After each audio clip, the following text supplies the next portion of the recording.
The S&P 500 could snap its 7-day winning streak Monday. Right now, it's trading just above the flat line. For more on the outlook for the markets, as well as the outlook for Pinterest and earnings, we're joined by Ryan Payne. He's president of Payne Capital Management. Welcome. Thanks, Fred. Right? So we've had a good run for stocks. What do you attribute today's drop in the morning? Now it's sort of starting to come back, but still below the flat line. Yeah, I think you're getting a little selling. Let's face it, we had a big week last week, and the S&P was up over 2%. All the major U.S. indices were up big. So I suspect maybe more profit-taking than anything else. You know, the market doesn't go up linear. You're going to get breaks along the way. You know, earnings season gets underway this week. Got the banks reporting on Friday. A lot of strategists are forecasting falling profits for the first quarter. Can the markets continue to make the advances that we've seen so far, given the outlook for earnings?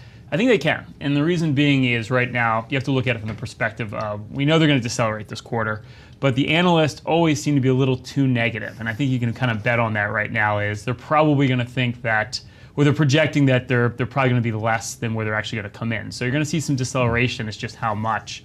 I think the consensus is like 4%. But if they can come in better than that, I think they can be a real catalyst for the market here. Ryan, what makes you think that what the analysts are predicting are going to be, the reality will be less severe than what they see? Because they're usually wrong. You're just going by batting average. Well, over the last, through this whole cycle, they've been off by about 5% every quarter. So I think odds are they're probably going to get it wrong and be maybe more severe than they should be with the earnings recession we're going to see this quarter. Okay. On to Pinterest. It's set a price range of $15 to $17 a share. That sort of values a company $11.3 billion on the high end of that range. That's less than the $12 billion valuation it got in the private market when it last did its fundraising. What do you think the pricing says about the market in general?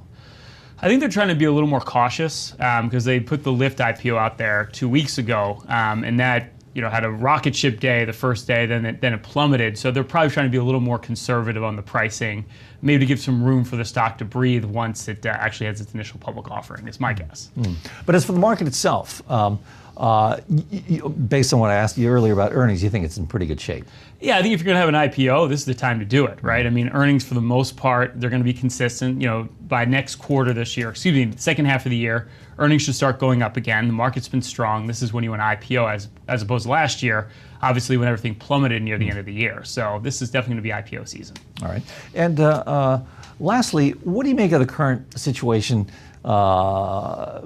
in terms of the relationship between stocks and bonds? We had a really hot quarter for stocks, but so for bonds too, fixed income. Where do you see bonds heading at this point? I think you have a lot of risk there because if you look at it, like you said, the market had a great run here. We're up over close to 15% for the year on the S&P. But the crazy thing is, money has just been attritioning out of stocks. You've had like $80 billion come out of stocks worldwide this year. And in the meantime, you've had, I think, closer to $70 billion go into bond mutual funds. And that's with interest rates going down and the bond prices going up, which is a very unattractive time to buy. So, God forbid, later this year, we see this trade deal with China. We start to see interest rates start to rise around the world as global trade picks up. If rates start to go up, bond prices start to go down, and any investors that put money into bond funds now are going to get hurt, severely later. So I think it's a real dangerous place to be.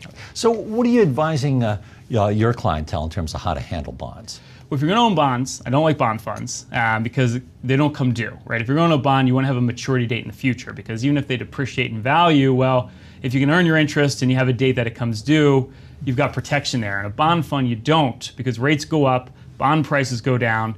It's just a share of a fund you own with all these other people that are selling at the same time, and you have no maturity date in the future. It's like you're going down on an elevator with a lot of people you don't like. Okay. Well, you don't want to be on that elevator, obviously, or you do if you have people you like. But how would you apportion then the portion that you would put into fixed income assets instead of bonds or bond funds?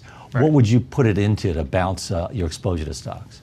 Well, I think you want to have a myriad of high-grade corporate bonds, maybe some government-backed as well. If you're in a higher tax bracket, we're a big fan of municipal bonds, high-grade munis, have very low default rates over time. So you just want to stick to high quality if you're going to buy on the bond side. And again, the key there is you want to own your bonds outright. All right. Those are great tips. Thanks a lot, Ryan, for joining us. Thanks, Fred. Our thanks to Ryan Payne of Payne Capital Management. I'm Fred Kantayama. This is Reuters.